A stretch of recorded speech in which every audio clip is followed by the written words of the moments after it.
जम्मू कश्मीर के पहाड़ी समुदाय ने भी अपनी विरासत, परंपरा, सभ्यता को अद्भुत धैर्य और दृढ़ता के साथ सुरक्षित रखा है। बदलते राजनीतिक परिवेश और ऐतिहासिक परिवर्तनों के बीच भी उन्होंने अपनी सांस्कृतिक पहचान को बराबर संरक्षित रखा, जो सरलता, गरिमा तथा प्रकृति के साथ उनके पूर्वजों के गहरे संबंध थे, उसे भी बचाए रखने की हर कोशिश की। आज पहाड़ी समुदाय अपनी परंपरा और भाषा का पुनरुत्थान देख रहा है और मुझे लगता है कि निश्चित रूप से आप सब इसको देखकर प्रसन्न हो रहे होंगे। समाज और राष्ट्र की मुख्य धारा में तो आप शामिल ही हैं। पहाड़ी समुदाय की सांस्कृतिक धरोहर को भारत के महान विरासत के अभिन्न रूप में आज देखा जा रहा है। इस दृष्टिकोण से अगर देखा जाए तो मैं मानता हूं कि शारदा से संसद तक की यात्रा केवल भाषा या समुदाय की यात्रा नहीं है, ये स्वयं भारत की यात्रा है।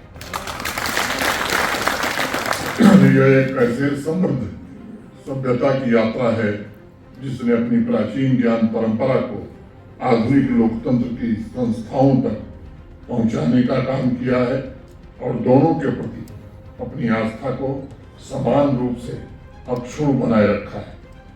मैं बार बार एक बात कहता हूं कि समाज के हर एक वर्ग तक पहुंचाने का प्रयास करना ये सबके स्वभाव में होना चाहिए और जम्मू कश्मीर का पहाड़ी समुदाय भारत की विरासत का एक गौरवपूर्ण महत्वपूर्ण अंग है और इस समुदाय में सदियों से अपनी भाषा, लोक साहित्य, लोक संगीत, हस्तशिल्प और प्रकृति के साथ सामंजस्यपूर्ण जीवन पर आधारित परंपराओं को अभी भी सहेज कर रखा है।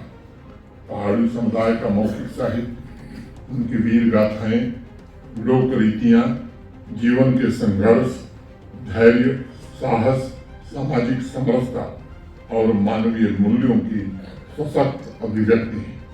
अपनी बात पूरी करने से पहले मैं कुछ बातों पर आप सबका ध्यान आकर्षित करना चाहूँगा। मेरा मानना है कि संस्कृति एक जीवंत शक्ति है। प्रत्येक पीढ़ी सांस्कृतिक विरासत को वसीयत के रूप में प्राप्त करती है और अपनी विशिष्ट पहचान के साथ उसे आने वाली पीढ़ियों तक पहुंचाने का काम करती है। यही एक सशक्त और जीवंत लोकतंत्र की आधारशिला होती है। डॉक्टर शाह ने इस पुस्तक के माध्यम से संस्कृति के इन मूल्यों को सामने रखने का प्रयत्न किया है और स्वयं भी भाषा, पहचान और सबसे महत्वपूर्ण राष्ट्र निर्माण के बीच गहरे संबंधों को समझने की कोशिश की है। इसलिए मेरा एक आग्रह होगा कि आज जब भारत साइंस, टेक्नोलॉजी, आर्थिक विकास और विभिन्न क्षेत्रों में निरंतर आगे बढ़ रहा है, तब हमें अपनी सभ्यतागत संपदा के संरक्षण में भी सबको समान रूप से निवेश करना होगा।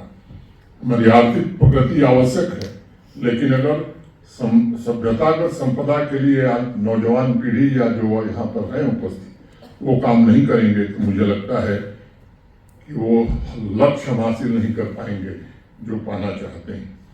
ऐसे अनेक गांव हैं जिनकी कहानियां अभी तक नहीं लिखी गई। ऐसी अनेक बोलियां हैं जिनके व्याकरण का अभी तक पर्याप्त अध्ययन नहीं हुआ होगा। ऐसे अनेक लोकगीत हैं जिन्हें अभी तक रिकॉर्ड नहीं किया गया होगा। ऐसी अनेक स्मृतियां भी होंगी जो पीढ़ियों के परिवर्तन के साथ विलुप्त होने के कगार पर होंगी। इनमें से प्रत्येक प्रयास हमारे राष्ट्रीय अभिलेख को और समृद्ध करेगा, भारत की सामूहिक स्मृति को और अधिक व्यापक बनाएगा।